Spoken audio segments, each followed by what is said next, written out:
And welcome, Free Enterprise fans, to what should be a great round one matchup in this Free Enterprise Fabul Gauntlet tournament. My name is Twisted Flax, and I'm on comms for this race. With me is Joe Fismano on restream duties. Miari Noko is going to be keeping us on track, and my co-commentator, of course, it's Poydrak. Happy Valentine's Day, Poydrak. How you doing? Well, for once, I'm not that person behind the scenes controlling everything. I'm actually doing the talking, which is a lot better. So I'm happy to be here, and especially for this race, ValvalisSkunk and Zyrax, two very long-standing members of the community, have done a lot of work for us and very highly respected runners. Unfortunately for them, only one of them is going to be able to take that precious 1-0 record through after this race. That is true. Thankfully, however, even for the loser, there's still 4 more games in this tournament format for them to pick up the slack and still qualify for the brackets phase. Yeah, but that first victory, Swiss is a funny little thing. And that first victory isn't the be-all and end-all, but it is a very good sort of bump to your confidence. And if you get that first victory, it does spur people along a little bit better. So they'll be going for that as well. Absolutely. There's no nothing that can substitute for momentum. Definitely not. And especially with all the actual runners in this tournament, and I want to say there's not really a bad person among them, because they are doing very well. Every single one of them, every single race has been very, very interesting in their own right. Absolutely. I've had the pleasure to watch a good number of the races that have taken place so far this week, and I must say I've just been impressed by just about everything I've seen. Yeah, even when, yes, sometimes you're going to have these wide disparities in actual all times, but that doesn't take away from how well they've been playing. Final Fantasy IV and the Free Enterprise mod or hack, as you want to call it, is not exactly easy, because you have to adapt very quickly on the fly, and there are a lot of rabbit holes that you can fall down. So how people play is very, very important, and we're going to see that again today. That's absolutely true. There's so much you have to remember, so much you have to adapt on the fly about this game. Every race is different, especially in this format when you have the 5 random objectives you have to complete in order to get that crystal that makes Aromas beatable. Yeah, indeed. We've got standard shops, standard treasures, as is expected. So we're going to find some decent gear out there. We're starting with Palom today, so very good character to start off with. They're going to be focusing heavily on getting some early levels to get Virus and Quake on him, and hopefully going from there. I see the partner tonight is Edward, which is never. I'm not going to say every character he's bad or anything, but it's not the one you really want to see. Let's be honest. Well, what this team screams to me is have a quick look in those weapon shops and have a look for a dancing dagger, because a dancing dagger would do very well for both of them. Absolutely. Yeah. And with them starting out with Tower Key, doesn't really help them too much right away, but we've seen Tower have a lot of purpose in this tournament so far. Absolutely. The Tower Key is one of those items you're always happy to have, because it means you never have to worry about making a double dip into lower Fabul. Yeah. And our objective today. Yeah. Launch the Falcon, defend Fabul. Get Cecil, I believe. Get complete Mount Ordeals was on there, so that's a sort of double whammy for you. And the last one was defeat the king at the Town of Monsters. So we have to defeat the Leviathan spot. This is an interesting combination. The first thing that hits me is that there's no boss hunt here, which I don't know about you. Whenever I have a boss hunt, I never have fun with it. I am the king of 100% in seeds when there's a boss hunt at the moment, so yes. You are going to have to go through the hook route to launch the Falcon. So it's going to be one of those seeds where if you do find the magma key early on, which is normally the easy route to the to underground, normally you're happy. But in this set of objectives, that might not be the case. No, and the really big thing about this is the only actual key item that could be required is the hook. Absolutely. Because this could be one of those. I'm sorry.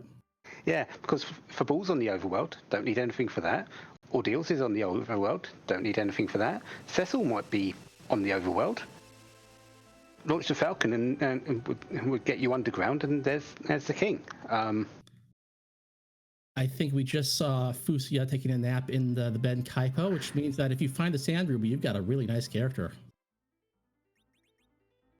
Yeah, Fu has been breaking a lot of these races wide open and in terms of objective handling and party composition. So an early Sand Ruby is going to do that again. And so our runners will likely be hoping to find that. Absolutely, as Valvalis heads his way up to Hobbs and sees, well, it's sort of a mirror match here because there is Valvalis with Kane. Interesting fight here. This place doesn't have a whole lot of physical defense, but the magic defense is extremely high. So this jump that Kane's doing right now isn't actually necessary. Just hit her. Of course, you don't really have a whole lot of attack power with this team, so this is still going to be very, very difficult. Right. I mean, unfortunately, it's one of those compositions that could have trouble with an early Hobbs, which is always annoying when it happens. Kane does have a flame spear available to him, though, so that's not too bad, but at base level, Kane doesn't really have a whole lot of attack power. It's really once he gets some levels on him that he actually starts ramping up with some decent stats. Right. Meanwhile, Zyrak, to the surprise of no one, is climbing up Dempsey and is going to unlock the hovercraft, which we know we're going to need tonight. Yeah, since we know it's going to be needed, getting it out early isn't too bad. It looks like he's done a little bit more looting than Valvalis so far, so... He also poked his head into the watery canyon there and saw the D-Lunar fight. So that's one moon boss we won't have to deal with. It's not the most dangerous of them. It's a pain, for sure, but it's not too bad. It's not Ogopogo or Wyvern. And it's probably the middle of the 5 available ones. Right. It also really depends upon where you would find it, because there can be some spots where it is a bear. Yeah, there is one particular strat which sort of just makes it so easy, and that is the Lunar Frog strategy, where you reflect the breath back at them, and, well, they're turned into frogs, have a whole load of statuses on them, and they're just sitting ducks for a flame spear attack. Yes. Valvalis did clear out that Valvalis fight, so good for him. Meanwhile, Zyrak is going through Antlion, and we'll see what the boss is down here.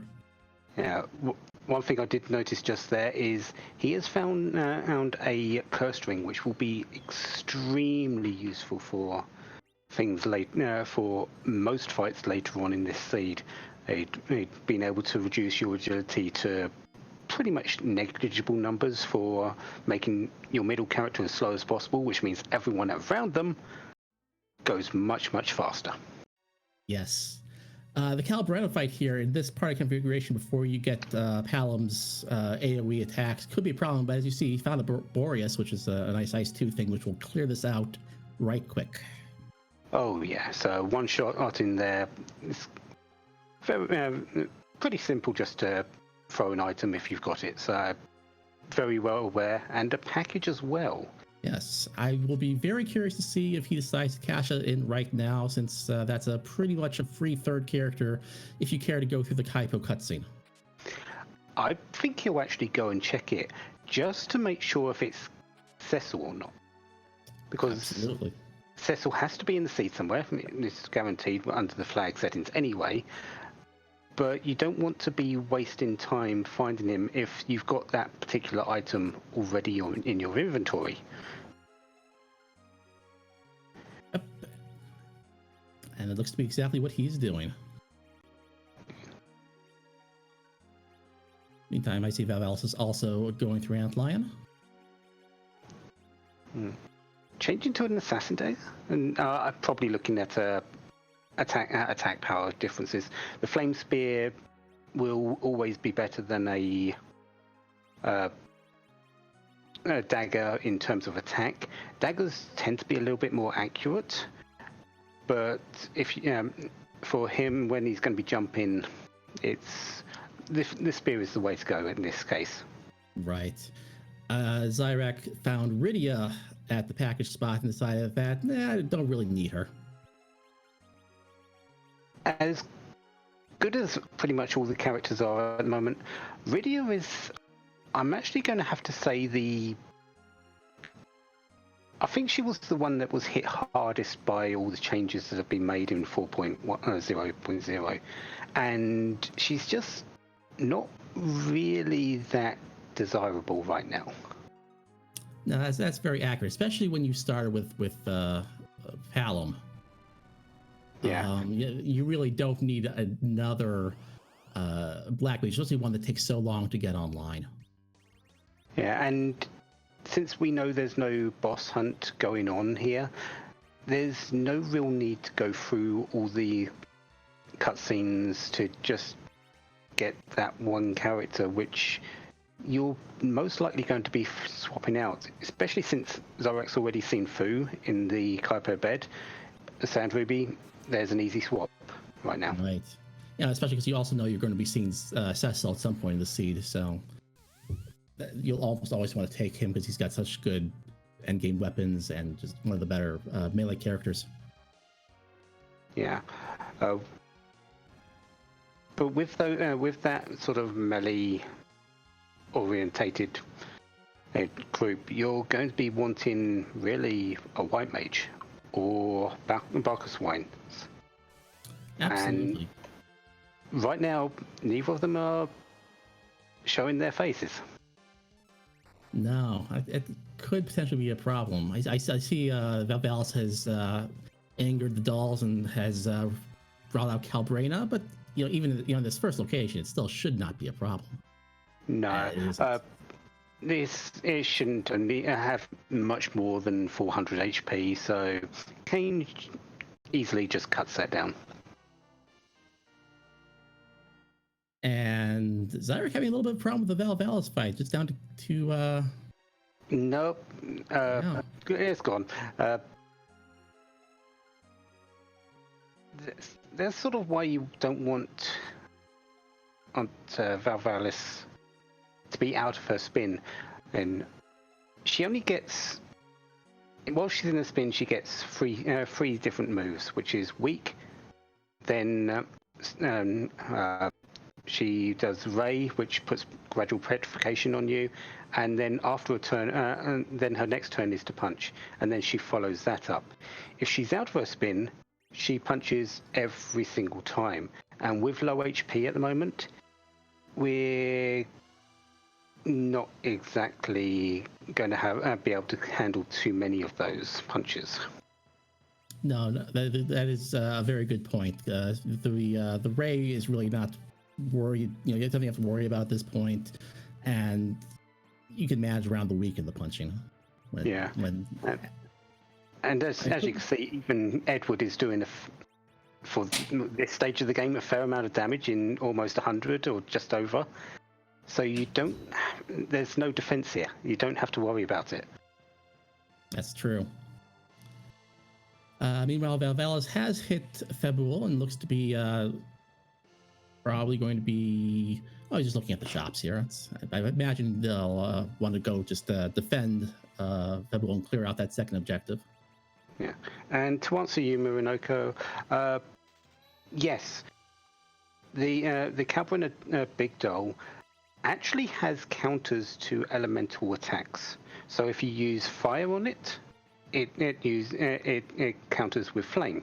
If you use water or ice attacks, it counters with wave, and lightning it counters with, I believe, a full party blitz, or something like that. I'm not 100% certain on the lightning phase, but the reason why you don't see it in the vanilla game is because you have no one that can actually cast elemental spells at that point in time. So yeah, it's a unused sort of feature for that. But in the randomizer, yeah, it's a perfectly possible happening. Meanwhile, we see Valvalis has met Ashura at the Defend Fabul spot. They've got a couple Star Veils, so if they want to use a Star Veil strat against her, that's absolutely possible. That looks to be what they're doing. Yeah, probably the best thing here, because you don't have, even though Valvalis has got a few mute arrows there, there's no bow and no other mage killing gear which would help us defeat Asura. So putting up to 2 Star Veils, making sure those spells of hers get reflected back to yourself to keep yourself topped up on any HP, and yeah, have Palom cast a few spells off the reflector that's on Edward there, and just let Kane go to town with his attacks. Absolutely. Should not take too much longer on each of these sides. That is some excellent damage being put out there from Zyrak. Yeah, that's the power of the mute arrows, and likely a fairly decent bow. I would assume a elven bow, because that was a heck of a lot of damage. Oh, samurai bow with mute arrows gives a whole lot of attack against a mage type enemy like Asura, so that was pretty much a one shot, I would say. Yeah. And picks up the pass for his troubles, which in a seed like this where you don't necessarily have to go to the moon is a very nice pickup. Oh yeah, definitely. And Fabul was one of our objectives, so that has been ticked off the list. So where to next is the question. I guess you have ordeals in the Baron Inn, or the really only the open spots here that give you progression. This is where sort of you could go either way. Ordeals, it's an objective, so it's going to be nice to go get out of the way, and there's 3 bosses, so extra experience up there. Or you could do Baron Inn first and save that experience for the character that you get in there. So there's 2 really good schools of thought that you can apply to it. If I recall correctly, the character in the Baron Inn was Sid. Someone that doesn't really need experience, but it would give you a good source of early damage to go up there. Might make it a little bit quicker. So yeah, those 2 schools of thought really just split people's thinking and really their decision making, because either way works. Absolutely. I mean, you can definitely make arguments for both of them, and it appears Valvalis is taking a third option by doing a little shopping first. Yeah, I found a ninja katana in the grass there. That is going to be amazing for if we find Edge. However, he sells it.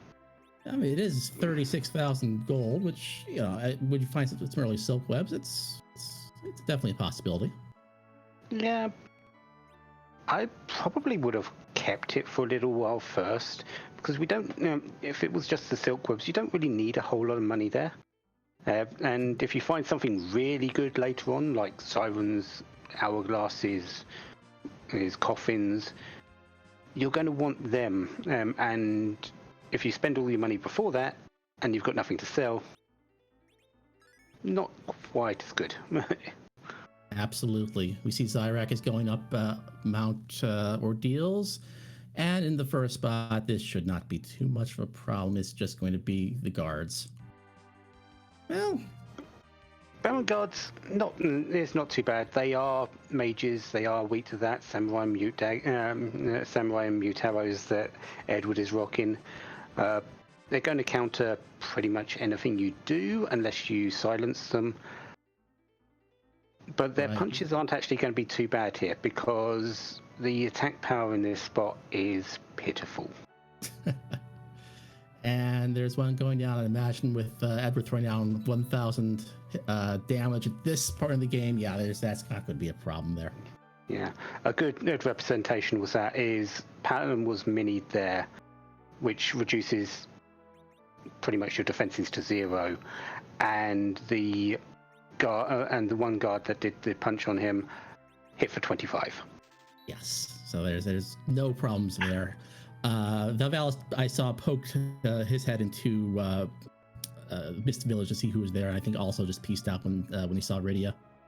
That is correct. Yeah, didn't feel it necessary to go through all that. So, and has just seen Fu in the bed, so probably very happy with the choices and just going to let it ride with this team in the moment.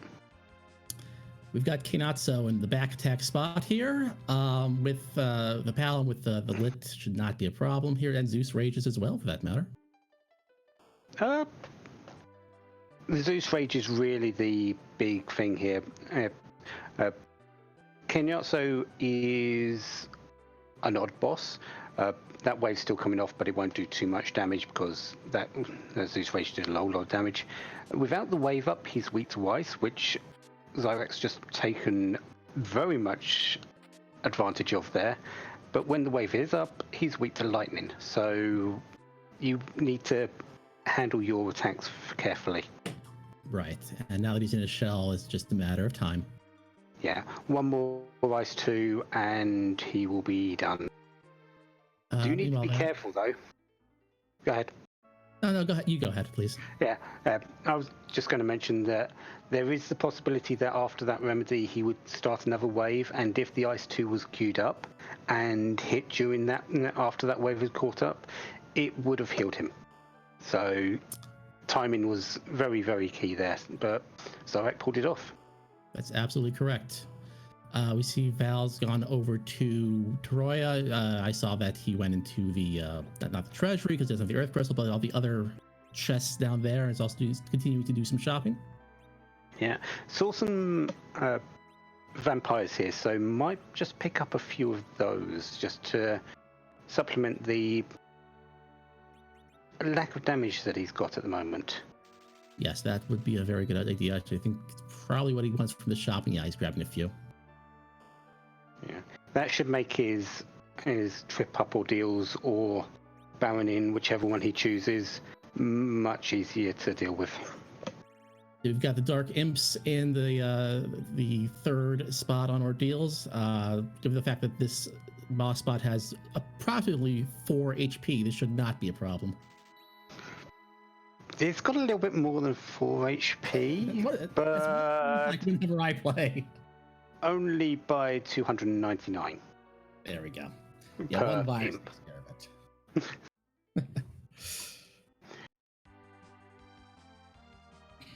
it. Fairly free ordeals, so another objective down for Zyrak. Right. And that was the magma key. So underground access is available. And that complicates things a little again because they really wanted the hook, because they need the hook. Yeah. That means that the hook could now be anywhere, because you're guaranteed a way to the underground in this flag set without having to go to the moon. But if it's the magma key, hook is fair game to be anywhere on the seed now. That includes the moon, that includes behind D-Mist, that could be in any of the boss spots. So we may still get that boss hunt, the old classic boss hunt. Absolutely. And with completing Mount Ordeals as well, Zyrak has completed 2 objectives right now. Yeah. and is in prime position for that Cecil, when he finally shows his face, to be a paladin and hopefully deal a bit of damage with a decent weapon. Absolutely. I don't think we've found a decent weapon for him yet, but it's still very early in the seed. Yeah, I think the best sword we've found so far is a fire sword. But yeah, as you said, it's still early. There is an Excalibur in the key item pool. There is a Excalibur waiting at the shop in Cajol if you find the Adamant and the Legend Sword. So yeah, still two very possible places for a decent weapon to show up. Right. Zyrak, has no problems with Odin, because I think this is a 400 HP spot, so... Yes, it is. I'm sure very happy to get that boss out of the way, because if that's in a spot with a lot more HP, it can be a very difficult DPS spot. Yeah, Dark Elf in the second spot. I believe that's the second time he's shown up in our restreamed races today in that particular spot. So it seems like he's camping out for the day. Meanwhile, Valvalis has hit the second boss of ordeals, which was Kinato in the back attack. Again, with those 4 rages, there should be pretty simple.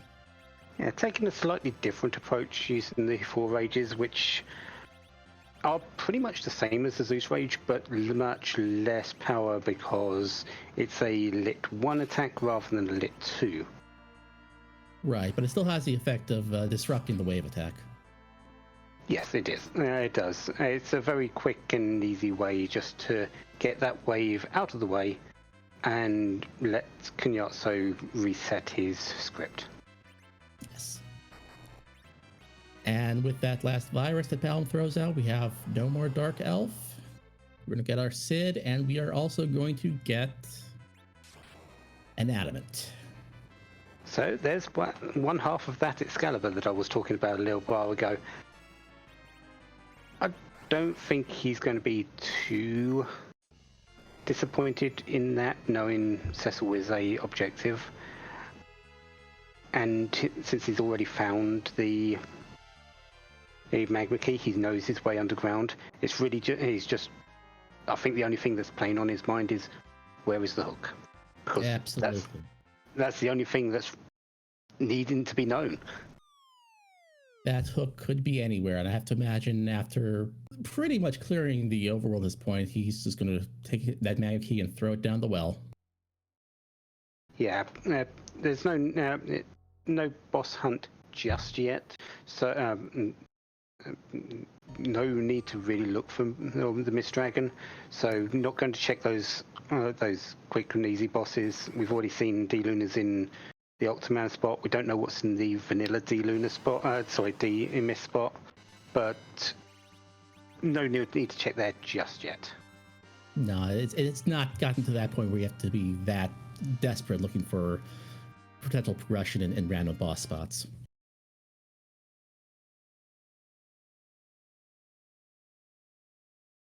So Valvalis has finished up ordeals, finishing up his second objective. Likely going to be following over to Baron to pick up Sid as well for him, and then heading underground himself. Been a fairly linear and uneventful overworld, really. Right, there weren't any real sticking points. No, nasty wyverns hiding behind any dark places. Yeah, we've already seen Valvalis, we've already seen Kunyatso, who are really 2 of the more dangerous bosses in higher locations. But other than that, we've still got a lot that could block people's path later, but not right now. True. It has been fairly linear, and now we have to see if Zyrak is... Yes, it's a political scientist today, validating the seed. Zyrak is a big believer in the Job Dwarf, so it's not really surprising that was his first location today. And we have Sirens at Tamara's shop. That is going to be a slight load off their mind, I'd imagine, so it makes their grinds, or it gives them another option to do their grinds. Yeah, and he's already picked up a coffin from a random chest somewhere today. So he's likely going to go and crack that first egg, maybe immediately, just to grab some small levels, and then I think, Dwarf would probably be on the table after that. To just fix that, just to go for that character spot, just find see if Cecil was there. That seems to be exactly what he's doing. Meanwhile, Valvalis is heading down as well. He did not go to Baron, I believe. No, he didn't. So holding off on that. Maybe he feels a little bit. He's looking at his timer. Feels a little bit behind his own schedule, and just wants to see if he can catch up.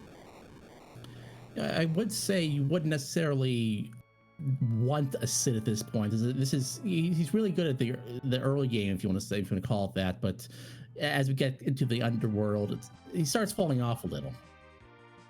He does, yeah, and we haven't found any really decent weapons for him. Oh no, actually, looks like he was just opening the way and then going back for Sid. But we haven't really found any decent weapons for for Sid. The best thing we've found is a dwarf axe, which is great for back rowing people. It's not really a fighting weapon though. No, I believe what's happening is that it seems like Valvalis does like making those shop checks, so it makes sense to run to Agar, check the shop, throw the key down the well, and after doing that, head back over to Baron and take care of this. Yeah, but you could have done it in the sort of the opposite way and then gone straight down into the underworld. Well, we're not here to judge people on what they're. We're just here to make comments and everything. However, it's a free sort of roaming in randomizer. This, do it how you want to play, and if it works, it works. I mean, there's many times that you've seen runners take what you thought, at least at the time, to be not necessarily the optimal play, but it turned out to be the winning play because that's where the progression was, or that's where the hidden boss was. Did I just see that right? Did Zarek just use a siren, defeat an egg with a yellow dragon, and get a siren as a reward? That's entirely possible. I know they dropped them. I didn't know they actually dropped them, so he's just got a free fight out of that. And going to take care of Dwarf. Yeah, and that was Leviathan, I do believe. I missed it. How is this spot for Leviathan? It's actually very good. This spot has a fairly decent attack power, and fairly decent magic power as well. So it's okay. Kane, if Kane's got any Dragoon gear, that's going to be great for him. The fun thing about Leviathan is every 3 or 4 turns he does this percentage-based wave attack. He's weak to lightning, and but when he does the wave attack, he changes modes, and that actually is 3 different. I'm not entirely certain, but 2 or 3 different actual moves. And if you use a silk web, the space between him actually opening up, doing the wave, closing, doubles. So you slow him down quite a lot by using the silk web, the slow spell. Makes a lot of sense. Those ice 2s were still putting out a lot of damage, though, at least to Kane there. Yeah, it looks like there's no ice protection gear, but Palom is opening up the ground and just showing everyone the real deep ravine. And we'll see the second boss and the character that Zyrek just got while Valvalis goes to Tummer himself and also validates. Very important. Very, very important. It's Porum, which is your white mage. It is a white mage, and Porum's. I'm going to say Porum's stock because we're going with political things. Porum's stock in this tournament has risen considerably. Actually, since the advent of 4.0.0, but we'll say mostly of this tournament, where people have been using her a whole lot, and she's been proving her worth as someone who gets berserk early, who is a white mage, does get Cure 4 late, and doesn't have a whole lot of HP, but when you need one, she pulls it off. I have seen that happen several times so far this tournament where Porum just it gets the win.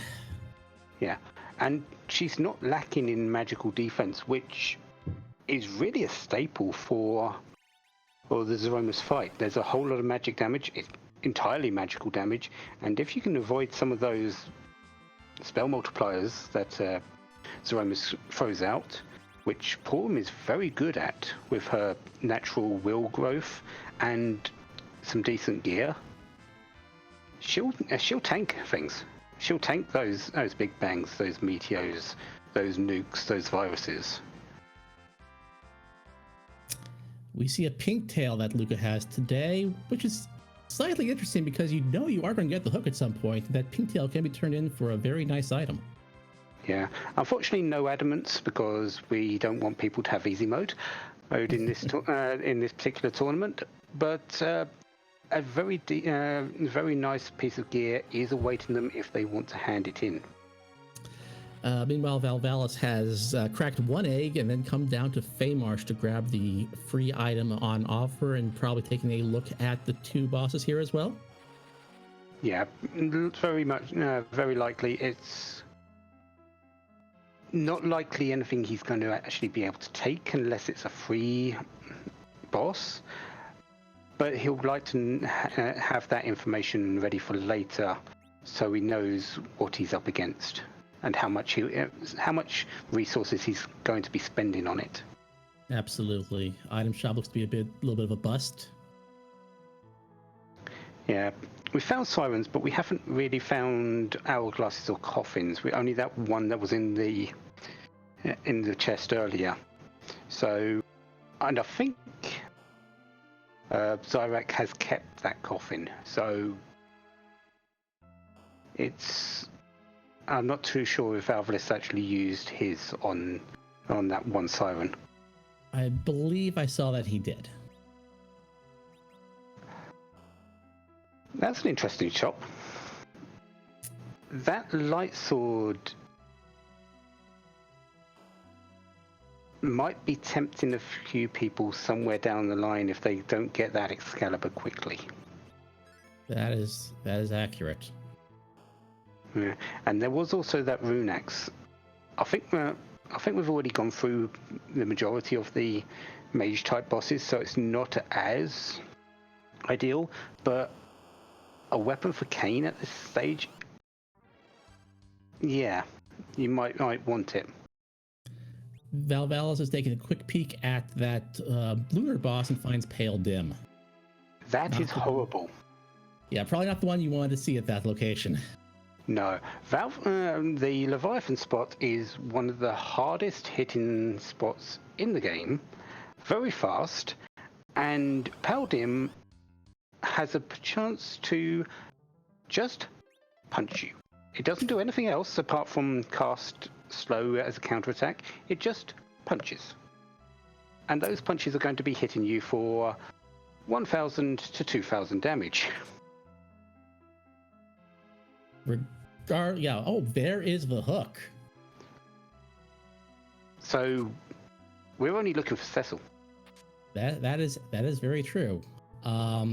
With luck, maybe the giant. There's still a number of places where things could go awry. So yeah, giant is a very good shout as one of them. We know it's not the sand ruby. We still got the earth crystal, which is floating around somewhere. There's 2 characters there. Could be squirreled away. And we've still got the actual the character on the moon. And Baron Castle as well. We can't forget that one. That is true. So there's still some places, and it could be a long line of progression where one item begets another item begets another item. So it could still take quite some travel to find this location where Cecil is hiding. Indeed, yes. And who knows, it could all start behind Miss Dragon. And it could all end behind Miss Dragon. Who knows? See that Zyrak is also checking out exactly which of these sprites belongs to which boss down here in Feymarch. And there was the alt gauntlet over here in the other spot, and I don't think either of these bosses are going to be taken down at this point. The gauntlet, unlikely at this stage. You know it's not required. It's going to take you a long time to beat, and you're going to need a little bit of stuff for the Peldim fight anyway. Best to come back when you know you can beat them both at the same time. Right, and you still have options available right now. I mean, you just get the hook, so clearing out the upper tower of Babel is definitely a possibility here, especially because it is required. Yeah. The other option, and because they've got that tower key, they could have gone up the tower, check those characters, and at the top you do see what the fight is beforehand. So you could have done it that way as well. That is true too. Again, either way works, because when you go down, if you take 2 steps to the right after you've fallen, you'll be able to see the boss at the top of the tower. So top of the bottom of the tower. Top of the bottom. Yeah, I think I got that. Yeah, that's right. And of course, with the hook and the Elven Cave, that is a character check as well. It is, yes. Cecil could be there, and if it is, this seed's pretty much done. Right. Pinktail is the Bahamut summon, which is a bust. It's a good amount of money. And I've just realised they have to get through that Pale Dim fight. That's the king of the town of monsters. I have to imagine they're going to be leaving that one for last, probably their last requirement, assuming that they can find Cecil. Yes, having Cecil and having some decent defensive gear, it allows him to cover other characters, especially if some of that defensive gear is Dragoon gear or a crystal ring, because that gives dragon defense, and Peldim is a dragon. Yes, especially if you get the back row glitch on him as well. It's extra defense. You don't really even need that. Just put him in the back row. As long as you are in the back row, you get that defensive bonus. You don't need to be back row glitched for that. Yes, the Ebling store did have a lot of good items in there, which actually in this flag set with the standard shops, I believe the Ebling store is guaranteed to have at least 2 strong items in it. Something like that, yes. I'm not entirely certain on that particular bit, but I do believe you're right, yes. Today it was hourglasses and coffins. Yes. Yeah, you'd want some of those. He's still also found a gun there. With the strength ring as well, I saw that was picked up relatively early here.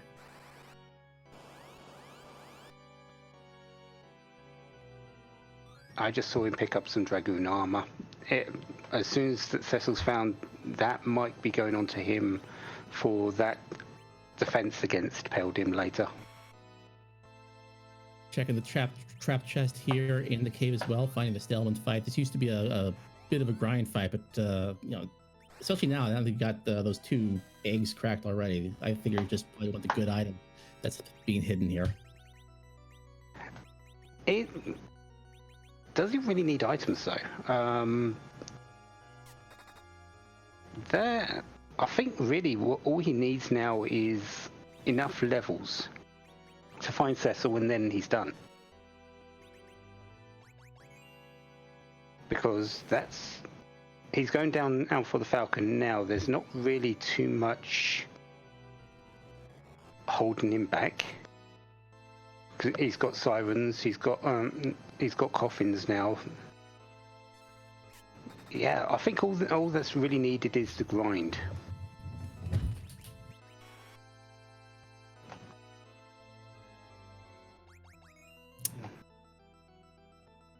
It might have been that he just found the Stelman chest because it was in his path, but I don't think it was really a requirement for him to just beat it. I think it's just, I found it, let's take it out anyway.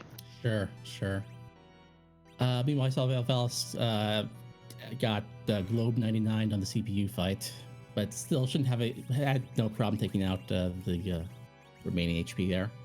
And it is Edge in Zyrak rounds. He's not going to be disappointed, but he's not going to be thrilled about it either, because this was the only other character check available to him at this stage. He would have liked this to be Cecil move straight down and defeat the bosses, get the Falcon, and be done with it. Yes, that would have been ideal, but being able to trade out Edward for Edge, that's a pretty big upgrade. It is, yeah, and that's probably why he's not going to be disappointed. Just it's not ideal for what he would have wanted. Right, especially because he has those 2 ninja swords just waiting in his inventory. Yep, that does help a whole lot when you're wanting a damage dealer, and Edge does bring a whole lot of that to the table. First chest, Mad Ogres. Well, he's got those hourglasses, which will make this fight a lot easier. Yeah, and after going through that first wave, he'll just pick up who goes down and then finish it up. Yes. And Valvalis has finished up with Dwarf Castle and is flying back to grab that hovercraft. Yeah, likely going to be following Zyrak straight down into the Ablin Caverns and picking up his Edge and following on. Yes. Opting not to trade in for the pink tail right now. Luckily for him, it's not very good.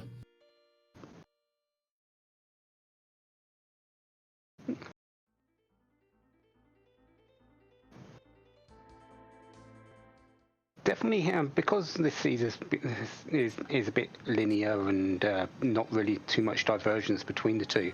We're definitely seeing that Zyrak currently has a bit of a lead, but Valvalis isn't exactly that far behind. Maybe 1-2 minutes.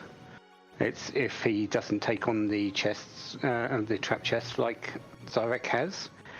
So this is still a very close race between the two. Absolutely. This is anyone's race at this point. And I think it comes down to a point now that you really need to find or head to places where you're going to most likely find what you need.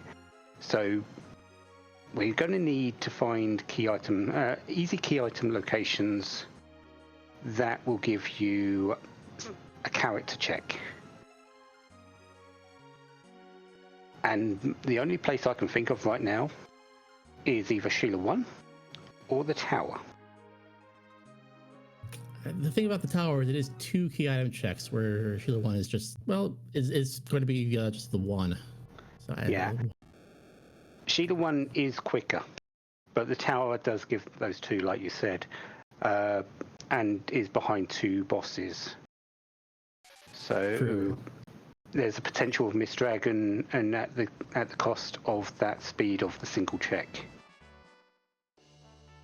Plus, there might be that pan up on the tower, which will make the Sheila check just a triple check instead of a single. And we have the Mega Sisters here at the Ablin spot. Not really too bad.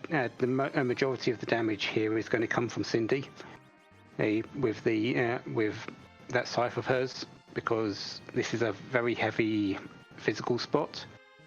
The magic coming from Mindy doesn't really hurt at all. No, in fact, 1 quake later, and that's all she wrote. Yeah. That spot has around about 6,000 hit points total, so nothing really to worry about, especially when you've got a Quake kid that's just wanting to Quake. Absolutely. Zyrax sees a moon boss in the 2nd slot here and decides to save, probably on the off chance that this is a wyvern. I honestly don't blame him. I would do exactly the same thing. And you don't want to risk too much. If this is a free fight, so be it. But we're still looking for Ogo, Wyvern, or Plague. Plague is the only one that really makes it easy, and that is not easy. No. It does get the Star Veil up. Only 1. Right. The problem here is that this spot's got a decent amount of HP, and it's going to take more than 1 reflected nuke to deal with him. Yeah, this spot is also very fast, and I don't think those nukes are actually going to do a whole lot of damage. I think Kane has enough HP to actually survive 1 or 2.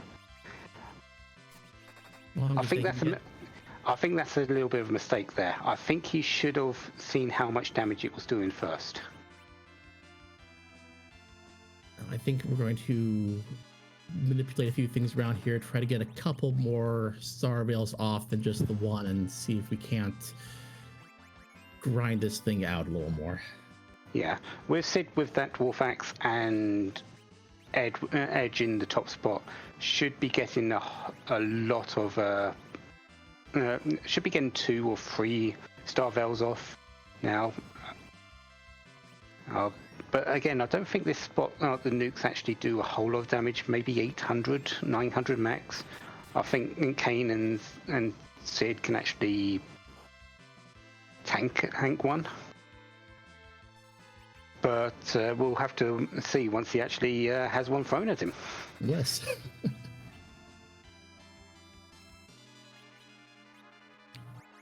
I'm not sure what that reset was about, though.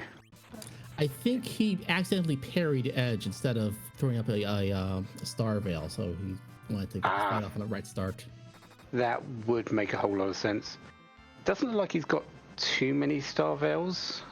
Looks like it's just the 2, but he kept probably the 2 best characters to keep here in this location, just to pour on the damage. Yeah. Unfortunately, didn't get that Silk Web off as well. Yeah. But did get it on the 2nd time, so... Wyvern does slow down a fair amount. And now just... Go ahead. No, it's just now just reviving the party and just going to go ahead and try to take out down this the rest of the HP here. Yeah. With that Silk Web, now here come the nukes. Yeah, it's only 1,500 there. That's King might be able to tank 1 at full health. Yeah, it's going to be a little bit touch and go, but if he's got dragon defense, since Wyvern is a dragon, shock, that nuke is going to be cut down a little bit. I think I'm not entirely certain with the way it works. We're just about to find out. Yep, was able to Yeah. take that. So Yeah, so I think that was more of a higher magic defense than Porum had, rather than anything that was dragon defense related. So meanwhile, ValvalisSkunk has caught up and will soon find the good news as well. yeah, this battle, unfortunately for them, is really a war of attrition. You're going to be up against nuke after nuke after nuke. You're going to have to keep reviving whoever goes down. That silk web is going to help mitigate that, but we only got rid of 8,000 health maximum with that first mega nuke. There's still another 17,000 to go, and he's not doing a whole lot of damage. No, but he's got enough items at this point where he can win this war of attrition, I think. Yeah, I think it will be won. Quake will do well, and okay, there you go. Yeah, so the Quake's definitely helped out there. He'd done more damage quicker than I thought he had. So that's good adaptation there on the flyby Zyrak. yeah.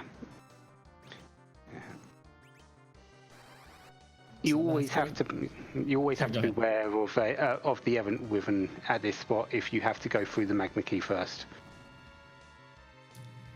So that's going to take care of launching the Falcon, making him 3 out of 5 on the objective. Next, it's just really, does he want to finish up that? That looked like a Rubicante on the right there. So that could be either Rubicante himself or the Elements fight. Right. So, and that sort of tells me that he's going to choose that as his next area. It does make sense because it does deposit you right outside. Yeah. And once he's down, and once he's done the tower part of the cannon room, he'll get the Enterprise back, and we'll be able to, if he gets the rat tail later, we'll be able to just go straight back and pick up that the hovercraft to trade that in. Yes. Valvalis has discovered the Wyvern and immediately resets and gets ready for this fight. Yeah. I'm expecting the same setup, yeah. Right. And you've got so much agility subtracting equipment that just makes so much sense to have Sid there and just manipulate the fight around him. Yeah. Slight difference in the way they're set up is Zyrak used the Dwarf Axe to produce Sid's agility. Valvalis is using the Cursed Ring instead, which actually puts the agility I would expect down to 1. So he's likely going to get 2. He's going to get 3 or maybe 4 Star Veils off if he's got that many. So he had 1 and he's got another 1 there. Oh, he only got the 1 off. I don't believe he changed his battle speed. Oh, that would certainly do it. Meanwhile, yes, Zyrak is certainly going up the tower right now and going to get to that Rubicante spot. Pretty much no matter what fight this is, either the Rubicante or the Elements, this isn't too bad. Because the magic power here is really not great. And the hitting power isn't either. It's okay, but it's not good. So really any fight here is mostly a joke. It is the elements, so I would have to imagine that we could get this boss down before the health refill at the Kainatsu spot. Most likely, yes. I believe the threshold is around about 5%. So 5% remaining health. So if he can get through enough of that, he should be fine. And that Boreas could do it.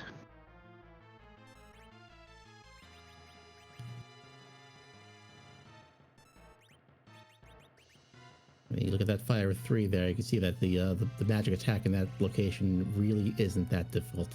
No, it isn't. The used a fire on... I wonder if that was just a mismenu, or was he expecting something different? I think he had that set up for the Mylon part, and because he broke through that into Rubicante, he just pretty much gave him a full heal. That is the problem with those 3-level spells, is that they can take so much time to cast that the battle situation just changes by the time it finally comes around.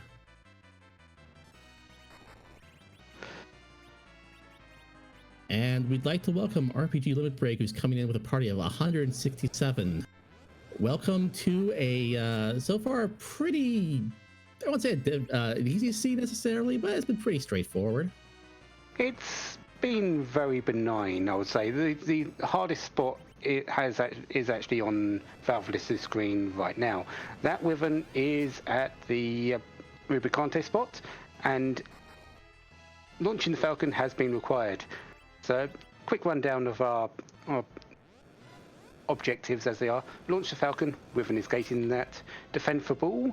Well, we had... I can't remember the boss. Calbrenna. Was it Calbrenna? It was a Sora. Oh, no, one of the, one of those two defending. So, yeah, it was a Sora because we said about the mute arrows. It's a fairly simple boss to deal with. Get Cecil. Still haven't found him. He could. We're running a few. We're now running behind key item locations, so there is going to be a key item hunt in the near future. Complete Mount Ordeals was a fairly simple run through with Baron Guards into Kainatsu into the Dark Imps, and defeat the King of the Town of Monsters is Pale Dim. So we're not expecting difficulty once the levels are up. And I believe we got the Sand Ruby at the top of the tower here, and we know that is a Fu sleeping in the bed. So that's certainly an item I expect them to turn in very soon. Yeah, very soon. Another source of Berserk for Edge and Kane is always nice. I don't think we've seen Barkus Wines anywhere yet. Palom, Porum, more likely Porum would be the one sacrificed for that Fu, and Sid will become the anchor of choice. That makes sense to me.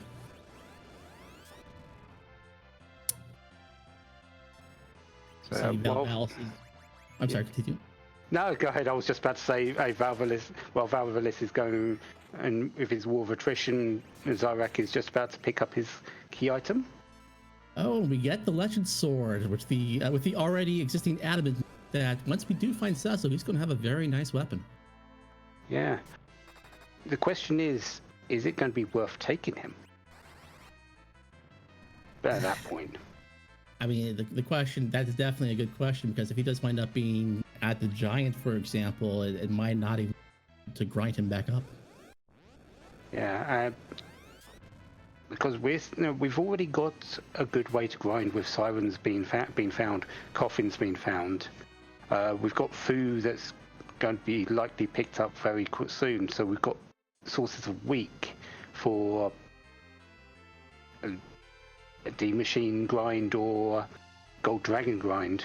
And so the choices are there, so a late Cecil sort of takes the sting out of that Excalibur find. true.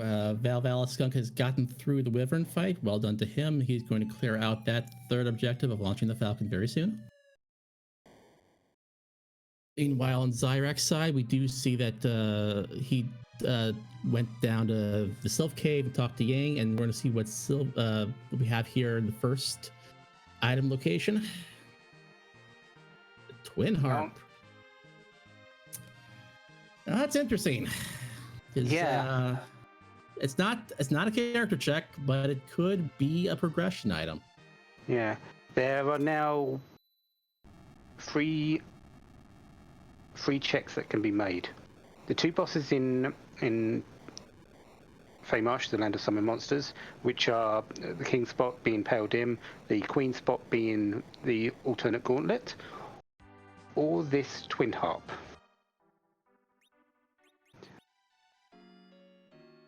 I don't like any of them, but I think Twin Harp is the way to go here, because you're already on the overworld. You're just about to pick up Fu, and just you might as well just do it while you're here before going down for any extra. It's definitely an interesting decision to be made at this point. I can make the argument that the party that you have right now that you've gotten Fu, is good enough to be your end game party. And so you're making an argument that maybe you just go down to the underworld, grind on some eggs to the point where you can beat those Feymarsh bosses, because you're going to have to beat that Pale Dim at some point or another, and see if you get those two checks taken care of there. That's also, I think, a viable opportunity. Yeah, most definitely. And it looked like Valvalis was considering it, looking at the objectives that was necessary, looking at what key items they had already entered the tower, reset out, and after a little bit of deliberation, walked right back in. But we're lucky though. We get to hear music. Yes, exactly. We get to see what wonderful composition we have for tonight.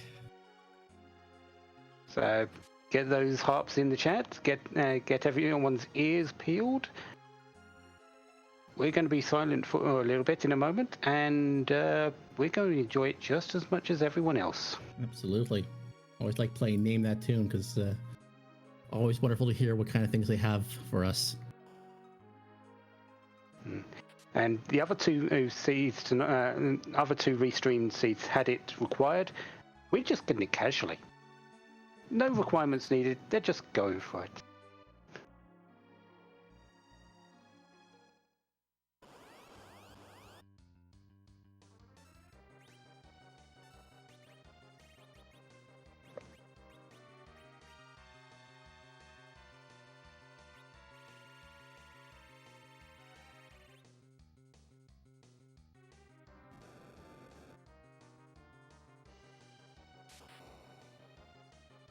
Of course, we've got to let Dark Elf do its actual thing and try to defeat the team. Absolutely, get the week out, then finally hit the cutscene.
Being told in the chat that is from Lufia. I'm going to be honest with you, I've never played that series.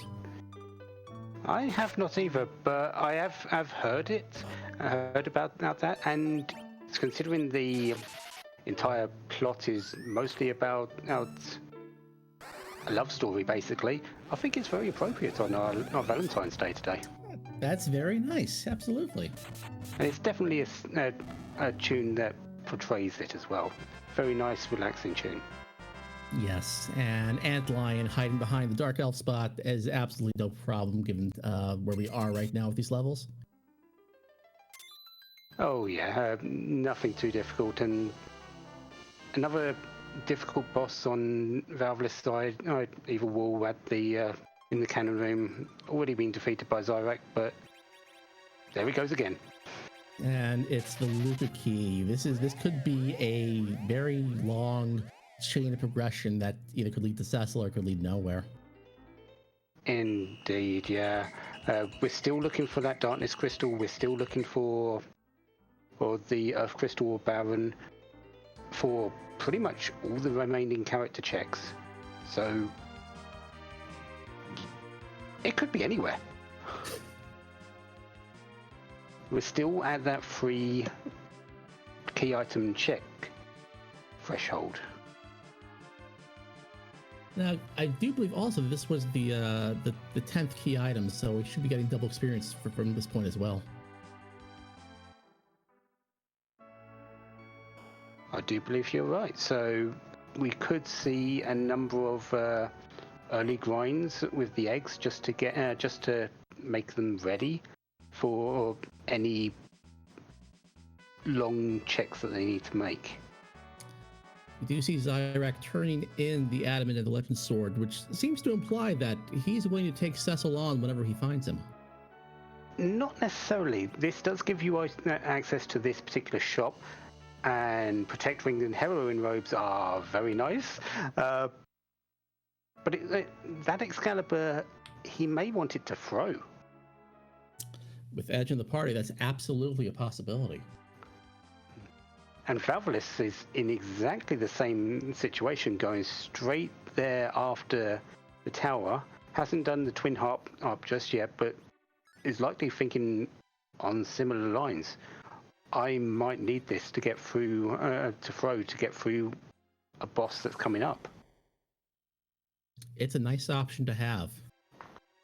Meanwhile, we do see Zyrek is going to take that Luby key into the sealed cave, given the fact that he doesn't seem very excited to go down to the Fey March and deal with those bosses. It seems like the logical play. Yeah, I don't think he's going to have too much trouble with Pale Dim now. Kane should only be taking minimal damage from the hits. However, everyone else is going to be taking a whole lot, and you don't really want to be relying on someone who can't dish out, can take it, but can't dish it out in that long-winded fight. That is very true.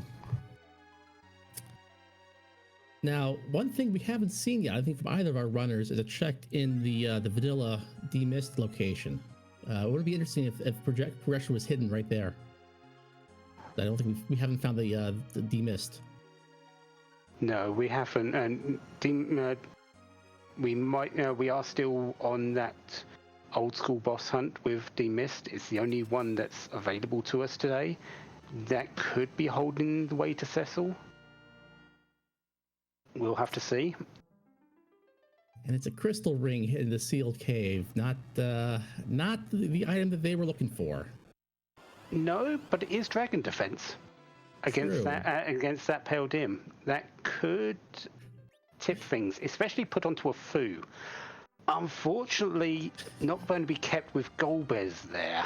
That is the trolliest dead end I've seen in a long time. Yeah, that was what? The Sheila 1 check into music into Luca, just for that. Just to beat Golbez at a crystal and a crystal ring. That's a little slap in the face. Yeah, I might have considered the crystal ring personally if it hadn't been Golbez. certainly not worth the time. And if, as you see, Val's is headed down to Fame March right now as well. If he avoids that dead end, this could be a really big benefit to him. Yeah, I think in Val's thinking right now, he hasn't checked. He hasn't talking to Young in the bed, so doesn't have that Sheila 1 check available to him at this moment in time. So he's waiting for the pan.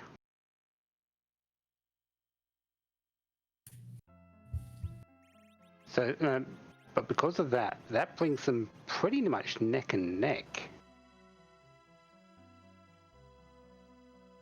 If this holds up and that pan, even if that pan's found right now, that actually just has blown this race wide open right now. Right. I was wondering how they were comparing on levels, and it seems like they're pretty much even, which means that they should have about the same level of challenge against these bosses. Yeah. Oh, there's a attack power we were talking about. Bye, Fu. One-shotting Fu with attack of over 2,000. Yeah. Gets those the blinks up, and you see that's going to be the way to get through this a little bit. Yeah. Did put the protect ring on Porum. That, in my eyes, that's a little bit of a mistake. That protect ring should have went on to Fu, put Fu into the back row. Don't worry about agility in this. Peldim is going to be fast no matter what.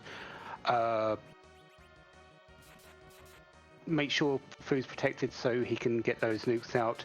Rely on Kane having no damage done to him. And use Edge and Kane as the damage dealers with Fu nuking. Don't worry about the two kids. They can get their levels through sirens. Yes. So, I mean...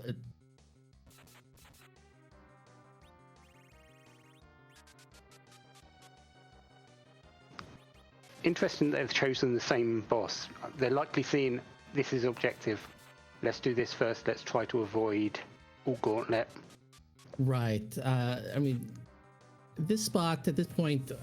Actually, I don't know. I doubt. It's probably drawing enemies into the Gauntlet from the Fame Arch cave, and I'm not sure what kind of experience we'll be giving them, because I was thinking if that could be a possible, a decent place to get some experience, but it's probably not that much at this point. It's okay. The main problem with this particular spot for it is there's a lot of sorcerers that summon. And so it's not a whole lot of experience because of that, unless you want to. Clappers are available, so Clapper Grind is on the table. True. But there's also enemies. There's also the Arachnes that cast Quake. There's also a few others that aren't as lucrative in experience. So, but the thing is though that if you do beat Peldim and you don't get progression, you're probably just going to go right over and take on the Gauntlet at that point, correct? Well, you'd want to save first because it is an objective. Yeah. But yeah, you take the next thing, because these two things are the only objectives. The only key item checks left. One of these has to be progression in some way. Good point. We have checked everything else at this point. Zyrak is definitely more geared for this fight, having illusions, having that Dragoon defense for Kane. Valvalis doesn't seem to have either of that. No. You see that he did take a reset on this, but he's going to go back and try again. And is going to throw out a blink first with Fu. Yeah.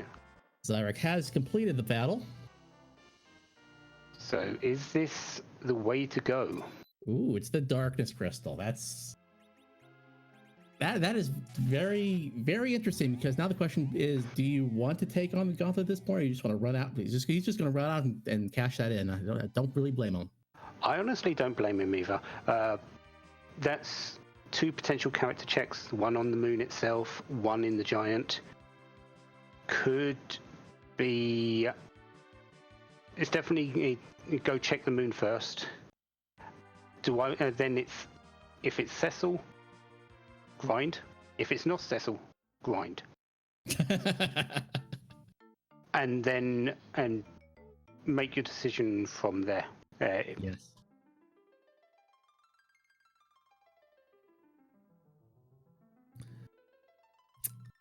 One possibility would be if you go to the moon and you don't find Cecil just waiting there for you, do you go to the giant then at that point and maybe do a deep machine grind and then do the bosses to see maybe he's there?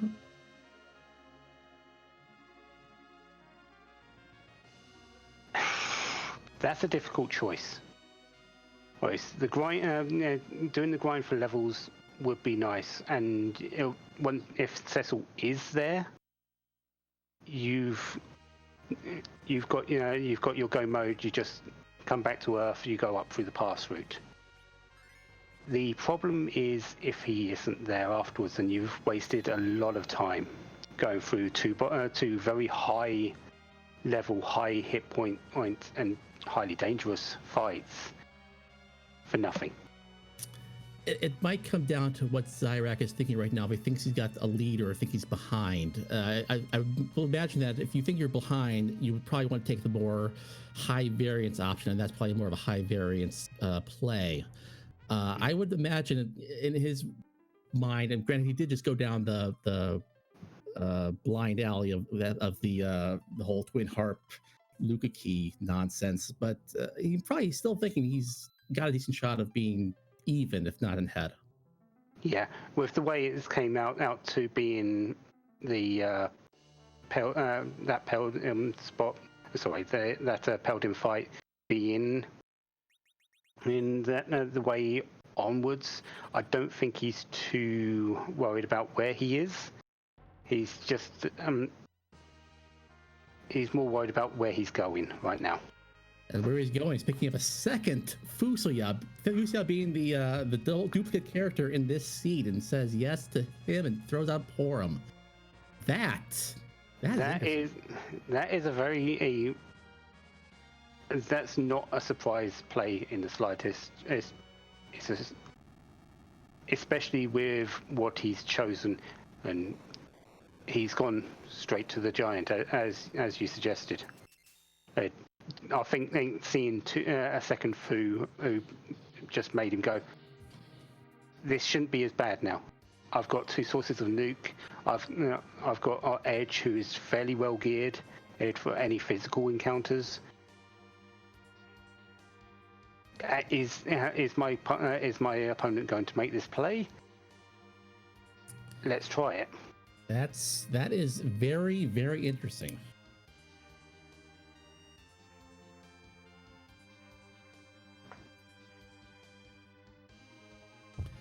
Meanwhile, we see ValvalisSkunk has got a good number of blinks up and is working his way through Pale Dim. I think with the those defense there, probably should be able to take care of that.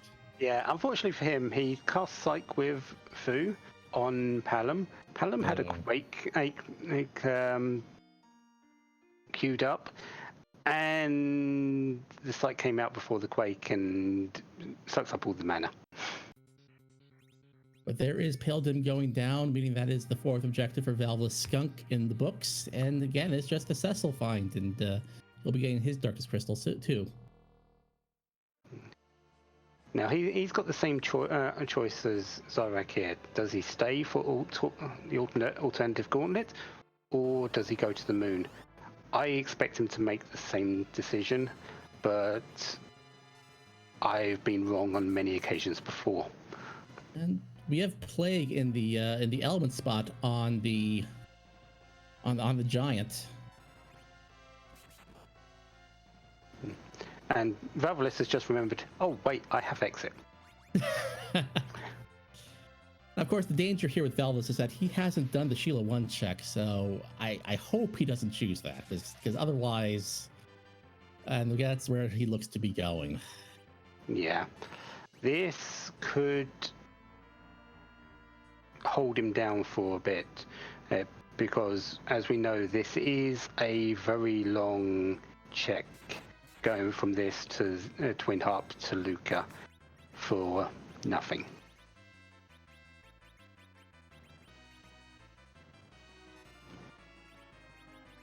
I don't see Zyrak having any issues with this plague fight here.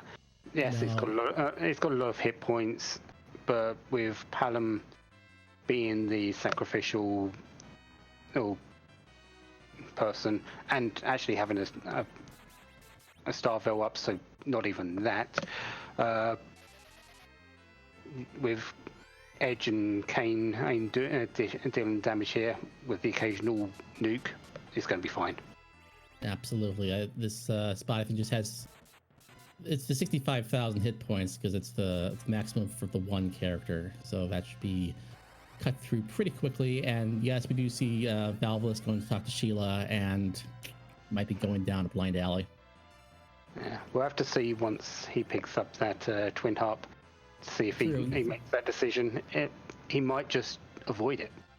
True. He does have the Darkness Crystal at this point and might say that, the Darkness Crystal is an immediate character check and an eventual character check on the Giant. That might be the better play at this point. I think, though, he's going to go for it because fan service. It's all about pleasing the fans. Let's be honest here.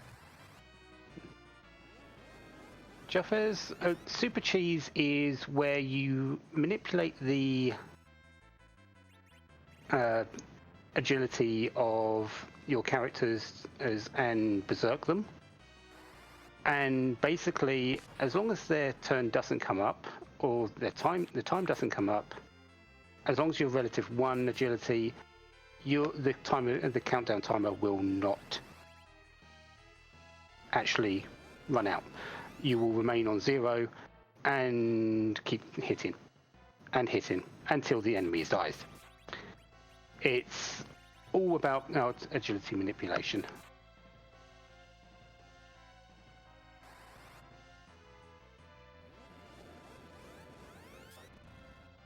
Yeah, exactly. Q clog.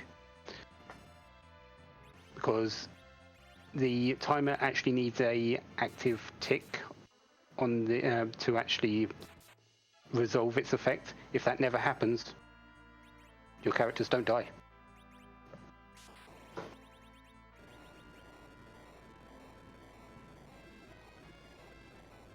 Meanwhile, we see ValvalisSkunk is going to the moon. I'll be very curious to see what he does with his second foo.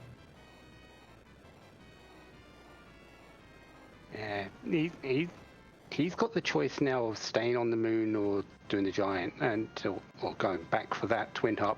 I don't see him doing that third one now. I think he's seen that item and said, "This could end it for me. Let's play the larger goal. Let's go and see where the characters actually are right now."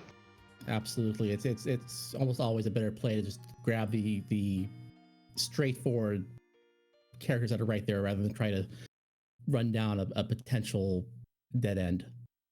And it's Kane that is going to be piecing out on the moon here for the second Fusuya. Doesn't have Edge, doesn't have Kane. That fight against Plague could be a bit difficult, especially when he's going there right now. Right.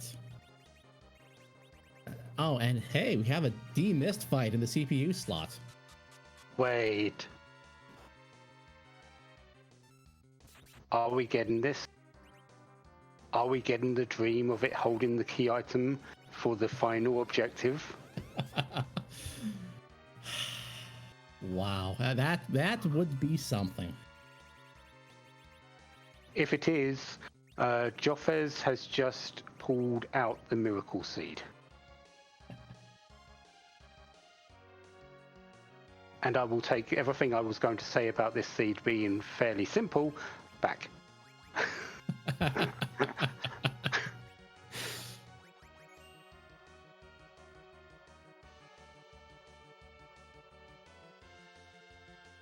but then again, even if this seed has had its little nuances about it, whether that Rubicante stumbled them a little bit here and there. Peldim had King of Summon Monsters. Wasn't easy for them to start off with. They had to build up a little bit to it. See, the Demus is hidden like a tank, but relatively speaking, not that many hit points, and should be able to take care of this pretty quickly. Yeah, this has got around about, I think 20,000 hit points at most.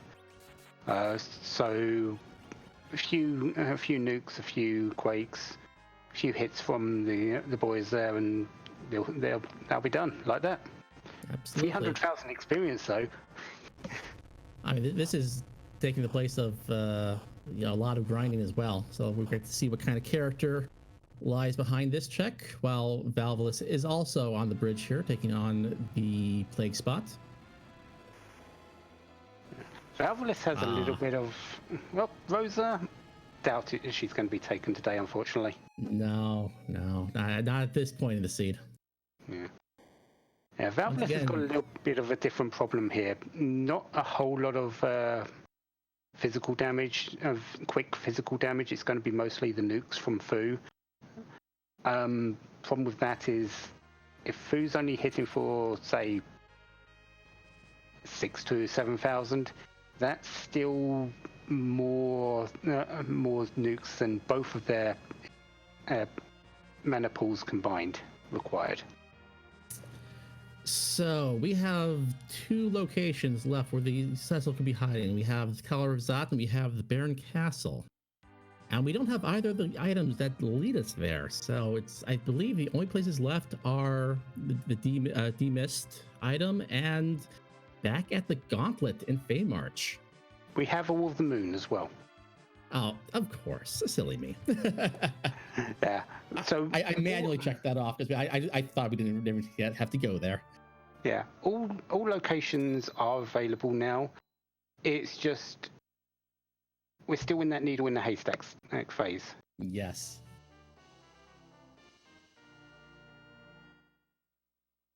Well, Edge is happy to see that, but it's not exactly what we want. Nope. So Giant has been, and there's the Dance of Rage. So unfortunately, we haven't had the Dream one there, but it's definitely a little divergence.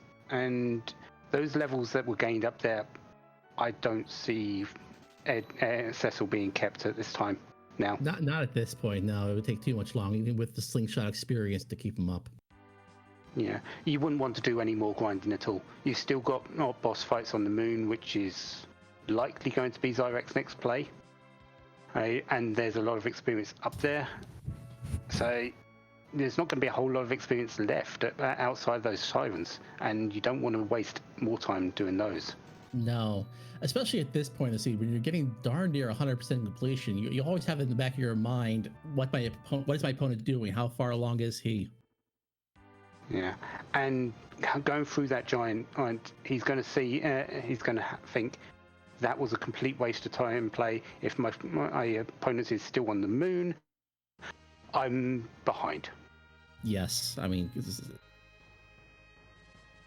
there were other options aside from the giant, and I do agree. I think it was a very good play given the options at the time. But you always have to think: did my opponent not do that? Is he, just going to the moon bosses, finding the right item, and is in go mode at this point?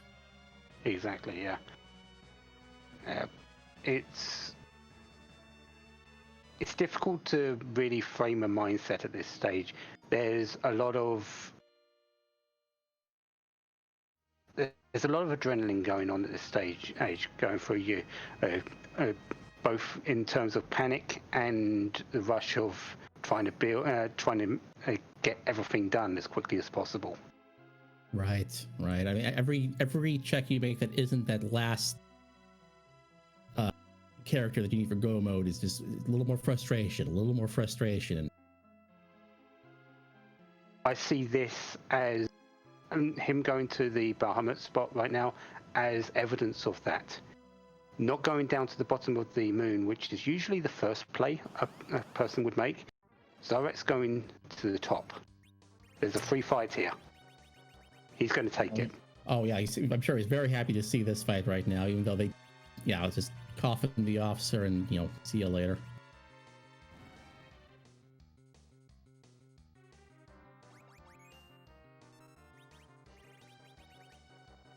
Meanwhile, Valvalis has been on the plague boss for quite a while and is going to have to take a reset there. Yeah. That's unfortunate. I believe he was getting very close to the end of that fight. I think he just ran out of resources for the Foos. I mean, that is the one problem with Fusuya, is that his MP is very limited, especially at this point in the game. Yeah, and I haven't seen anyone actually pick up ethers, so I doubt those are on the table for them. And Zyrek's going to be looking at that and going, I'm even further behind. And he isn't. No, he's going to be thinking it. I mean, you do have to commend Zyra, because even with the twin harps, Luca Key, Blind Alley one behind, he's still got a decent lead at this point, thanks to Valvalis having some issues with the fights here. And he just started going back to the Earth and noticed, wait, I'm going the wrong way. He back to the moon. Reset. Yes. At this point, as with the runner mindset, you just gotta slow down a little, take a breath, and just, you know, refocus. Yeah, and I'm seeing in this moon so far has been a sort of a thing of, oh God, what? Where is it? Where's Val? Where's my opponent? And where's this item to get me Cecil? I need it now, otherwise I might not win this race.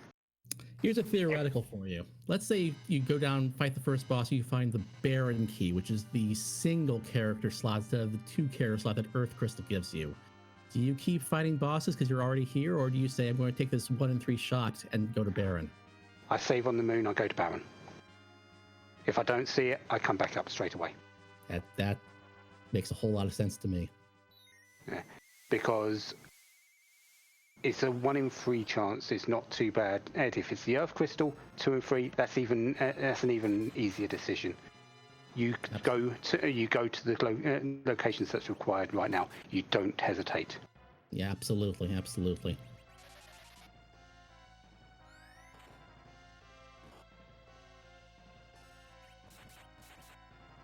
We see Mom Bomb on this first altar. Again, this is going top down, so the reverse of what a lot of people do. Zyrek actually is a believer in going top down anyway.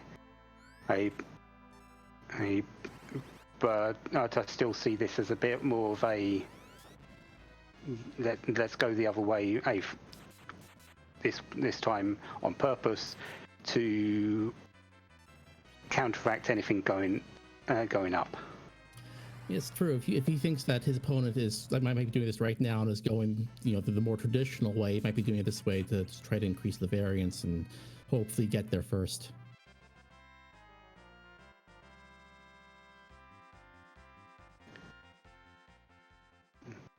Meanwhile, this plague fight, just got through it.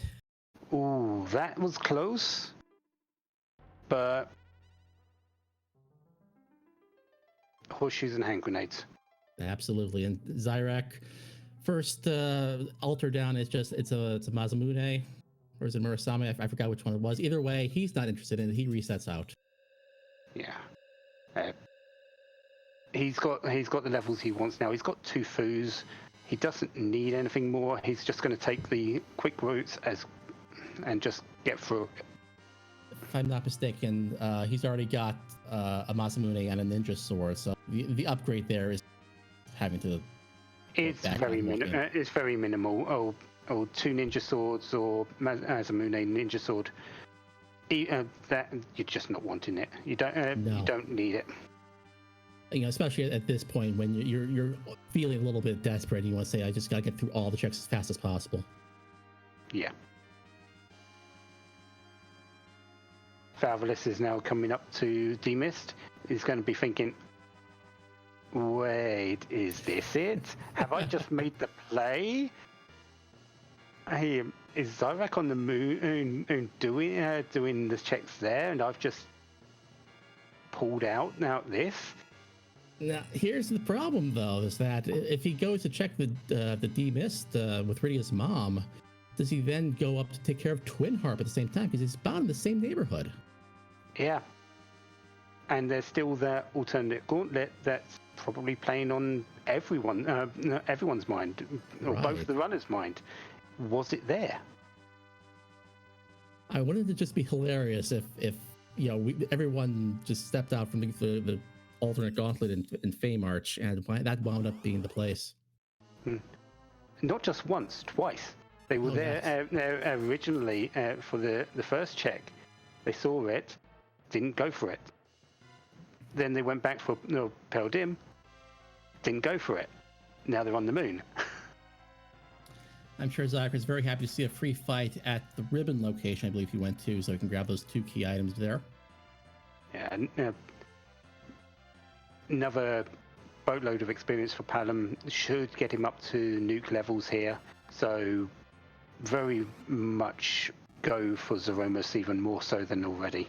Oh, absolutely. I'm sure as soon as he finds Cecil, he's going to say, no, I don't want you.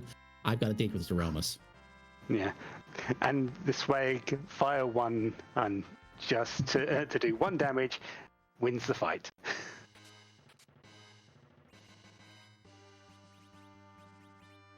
Earth Crystal. There's your Earth Crystal.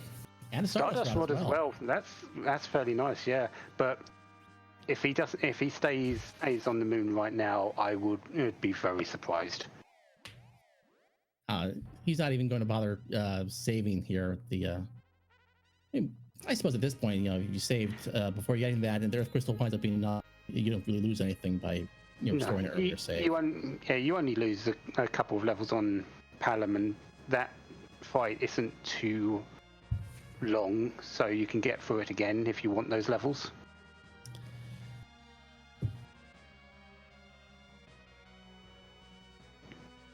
But yeah, coming directly down, I'm going to go and check that at Earth Crystal.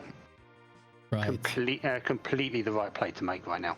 Absolutely. It's a 2/3 shot that is going to put you in go mode. Meanwhile, Val has rescued Rosa from the giant, but is thinking about it, actually. That poem is only level 32. And yeah, there was the giant, there is the moon, but no, decides against it. No, at this point, especially with the way that Porum has been holding her weight lately, I think that's that seems like a safe move there. I'm gonna go ahead and check that demist item. I think it was the heroin robe, if I'm not mistaken. It was indeed. And the other thing about this Earth Crystal play is haven't found that Baron Key. The Baron Key might be behind this. Oh, Murasame. So all 3 character checks could be here.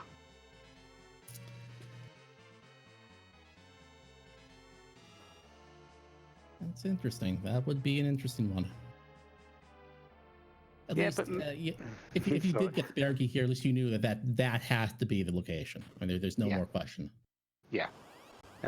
But Moonblaze Wolf is Water Hag. It's not going to take that long to get through that. And unfortunately, Valvalis is going to go ahead and cash in that Twin Harp, and we'll hear some very nice music, but unfortunately, we'll be given the Luca key, which will lead absolutely nowhere. Indeed, it will be. Music is its own reward, I suppose.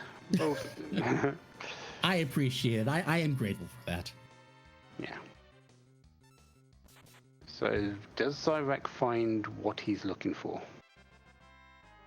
Well, we'll see the first character right after Luke goes down here. Earth Crystal was behind the D-lunar spot on the moon, the Vanilla Ribbon Room. That's a Yang. It's a character, not the one we're looking for. That's a 50-50 shot now.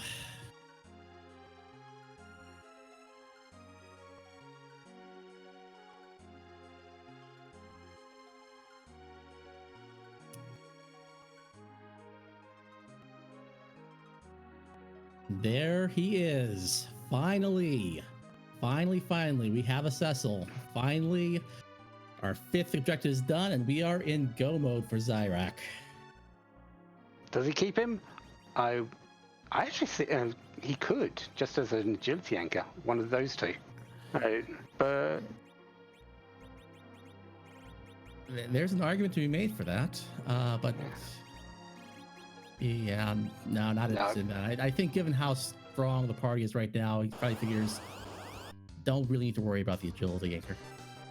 I agree. Yeah, Palom is a fairly slow character anyway. I put a curse ring on him. He's going to do fine. I might even just go with who cares about the agility anchor and just go with it full force. Right, and as Mylon Z gets completely bodied very quickly, we are going to go ahead and listen to some music again.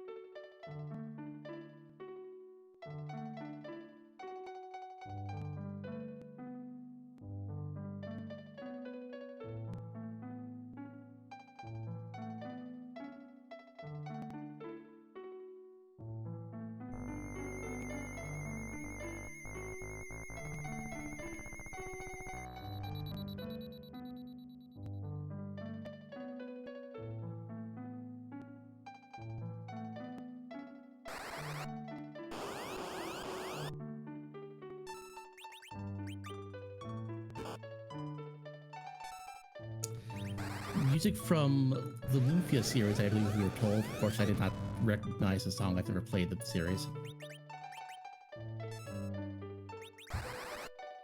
So Zyrak is now swapping his team around. Fu going into the center with a curse ring, probably the best choice here. To be perfectly honest, Palom is fairly slow, but at these levels will still be faster than Fu. So yeah, having that one Fu, not too bad. You're likely going to be. I'm going to guess that he's going to be doing hybrid strats here.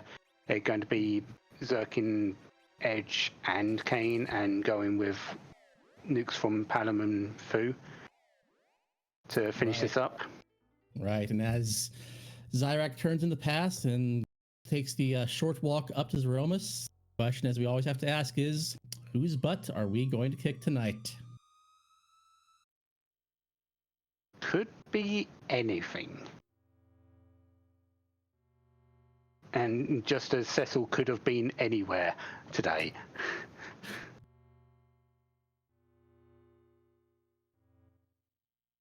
Now we'll see if ValvalisSkunk really wants to go to the sealed cave now, or is going to go to the moon and hopefully hit go mode himself. I think he's going to play the Lucas key. He's parking the whale and heading back to the Enterprise. Yeah. If he was going back to the moon, he would have just went straight from where he was. Right.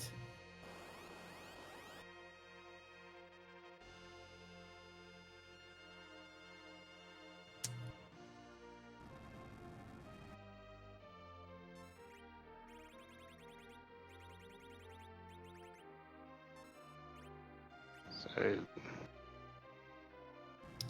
looking for that crystal, found it. Yep.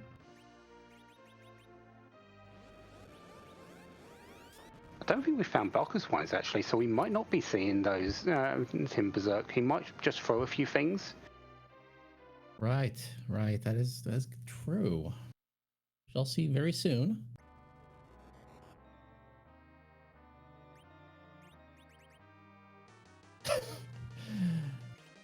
Metal slime. Metal miss. Oh. We're not on Randomania game. With the Dragon Warrior randomizer tournament I had going on right now as well, that is quite appropriate.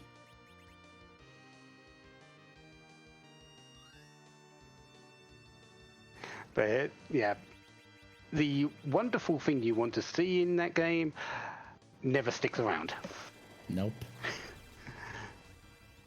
Luckily, the one in this particular fight is not quite as dodgy.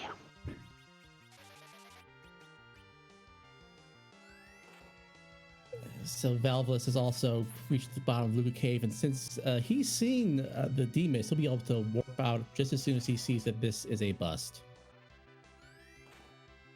Yeah, there comes the Berserk on Kane, and I believe there's been a Berserk on Edge already as well. So yeah, going with those hybrid strats, he is a fan of them.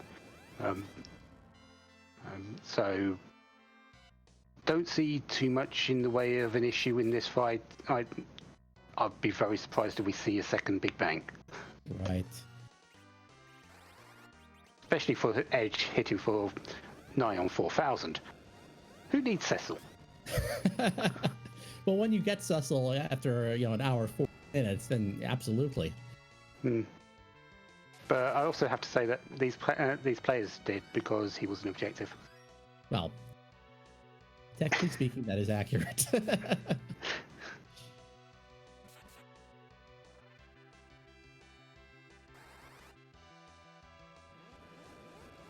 Yeah, super smooth so far. Panam's a little bit low, but he's not worried in the slightest here, because he knows he's not going to see really any more attacking spells. Maybe one Meteo. Right. This should be a done deal very soon. In the meantime, we do see Val doing a little grinding with the eggs, trying to get up levels. I wonder if he thinks that maybe the progression was behind the Gauntlet and Feymark this whole time. Entirely possible. Or there's not been a no dot done at this stage, so he's pretty much as clueless as Zyrek was just a little while ago. Right. So, because there's two key items that it's a possibility, plenty of checks still to be made.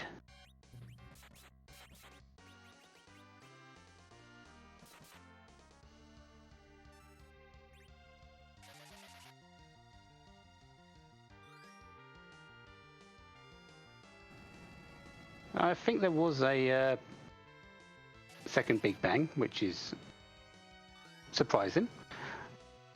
Right. Considering the damage output that was being done, and having to sort of refresh a little bit, but I'm back on track now. Palam's going to be just having a nap. He's had a hard day. He started this seed. He's done his bit. He's just going to just sit back and rest up. Absolutely.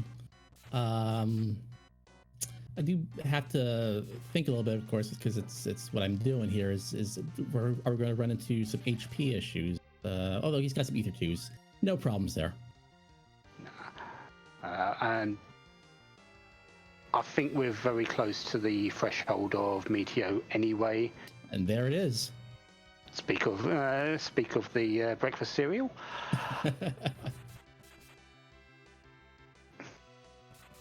Foo should have enough. The pink Foo should have enough magic defense to survive either one or two. You'll completely miss.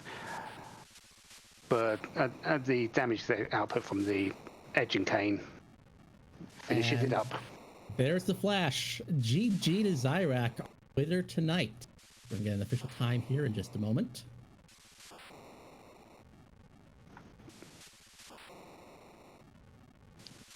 And, well, the official time, according to us, or at least, was 1 hour, 51 minutes, and 5 seconds. And I do believe we have just been joined by Zorak.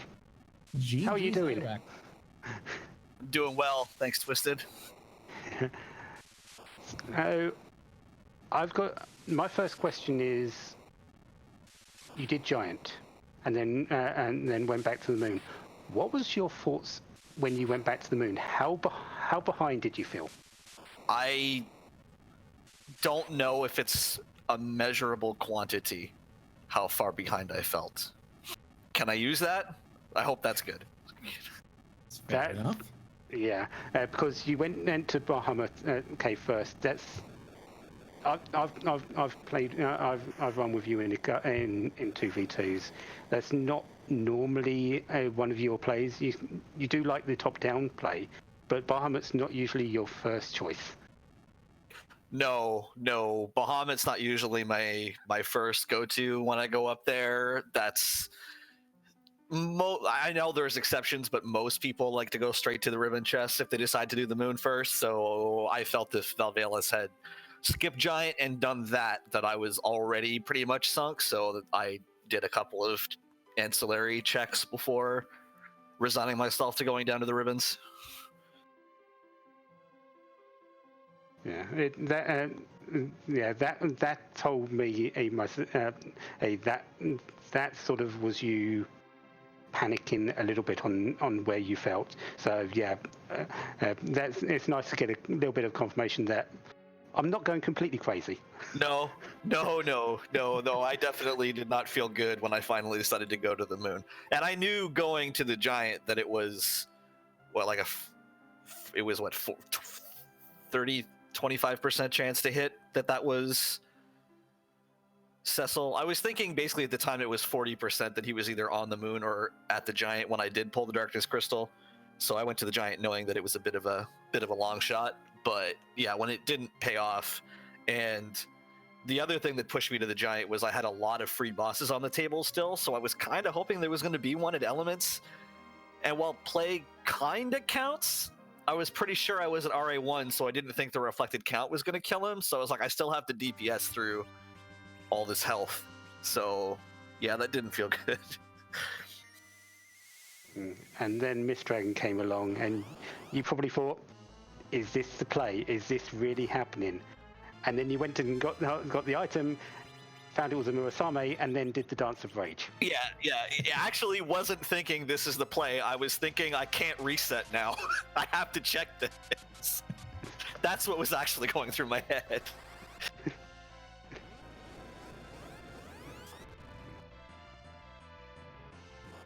Any questions for? Go. Sorry, go ahead. No, you go ahead. It's fine. Oh, I just wanted to know how you felt after having gone to Sheila 1, having gone to Twin Harp, having gone to the Seal Cave, only to find Golbez at the end of the rainbow. That must have been one of the more frustrating things about the scene. I was just, as soon as I saw Gold, I was thinking momentarily, was like, okay, it could be Miss Dragon when I checked this boss.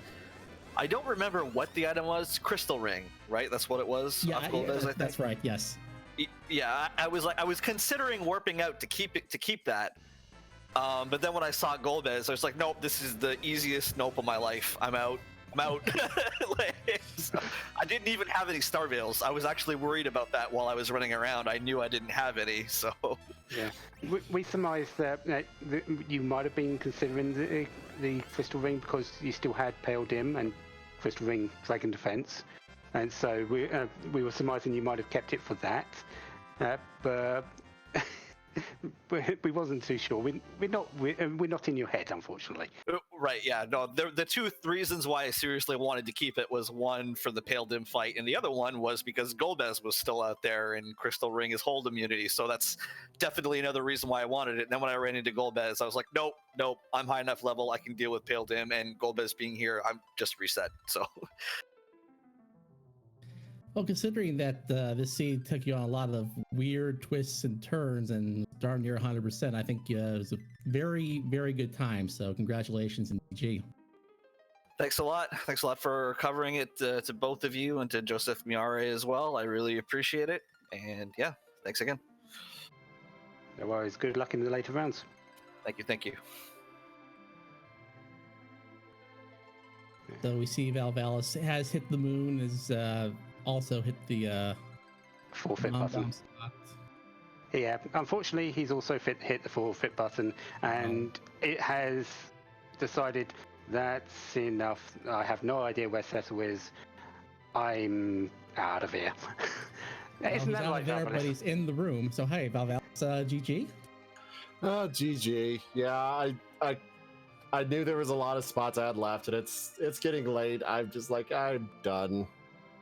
It's fair enough. It's fair enough. You were actually pretty close. The ribbon room held the Earth Crystal, and that's where Cecil was hiding tonight. Yeah, I got to talk to Zyrak a little bit after the race, and when I saw Drew Zyrak, I knew I was going to be in for an extremely tough race. I've seen him run a lot, but I'm really happy with how I did. So whoever's going to get me next better be scared, because I'm going to have a really nasty, salty run back. Yeah, I was going to ask you about that. You're now 0-1, and there's a lot of people in that lower half of that are really good runners. Who are you wanting to avoid? All right, if you've had a look at the standings.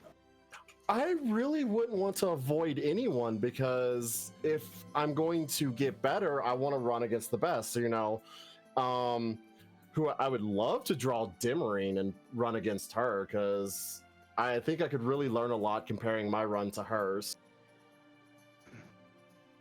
Definitely an interesting take on that. But I completely agree as well. You want to learn, and you want to challenge yourself. So yeah, I can definitely see that happening.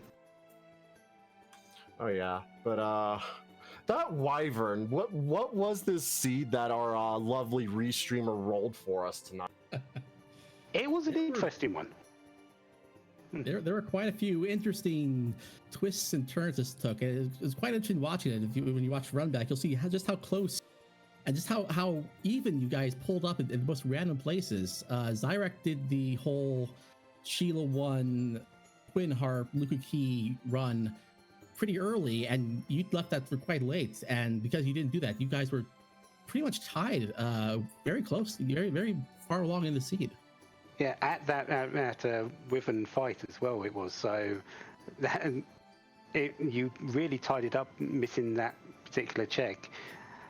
If Cecil had been found quickly after that, it would have been pretty much anyone's race to win. Oh, I knew finding Cecil was going to be a challenge when he didn't appear on Earth and he didn't appear on the moon. And then I looked and saw, I still don't have Earth Crystal. Now I look and realize I still didn't have Baron Key too. So that's Cecil. And what's so bad is we got the Adamant very early. We got Legend Sword pretty quickly too. So that's an Excalibur Cecil right there. That would be incredible. But I'm running around with a cane and a flame spear. So yeah, and you saw your levels creeping up and up and up, and you get to the point where you think, I don't want to waste time grinding. I debated on it when I got the Rosa, because I'm like, Rosa's really good. I still got to do somewhat of a grind, but Porum's almost there. I know Porum's not as good as Rosa. I get it. I like Porum, but it would be extra grinding. I don't. Yeah. So all we can really say is, unfortunate for this race, but good luck for the next rounds, and hopefully there's a few wins coming your way. I'm gonna have a lot of fun and do my best. That's all I can say. But thank y'all for doing the restream, and of course commentary, tracking, all of that. I am going to go get some food and go to bed. Well-earned rest. Yes. So And with that, I think we're done for the evening. I think this was also the last race for the day. There's a few more happening tomorrow in the afternoon and early evening. Check out the including schedule. my one. Oh, well, good luck. Yeah. Unfortunately, I'm not done for the week yet. I've got a race tomorrow. There's a number of others. I've left the planning of the restreams to others, so hopefully they're going to get on top of that, and we'll have some very spicy races tomorrow, and possibly on Sunday as well. Really, it's just this week's been very fast, and some very, very talented runners have shown their stuff through this. And I'm excited for the rest of this tournament. That is absolutely true. This is only the first round of the Swiss. We have 4 more rounds of that before we hit the bracket phase. So we still have a good couple months of races left to go. So all the Free Enterprise fans out there, keep watching. You're going to see so much good play. Yeah, but even though that's all from us, we are now going to go and raid Caledon, who's doing some practice right now, quite possibly for this actual tournament. So go and give him some crystals, give him whatever he needs. Just Absolutely. Go and support him. Absolutely. So we're going to pass you over to him, and well, enjoy everything that you do. Have a good one.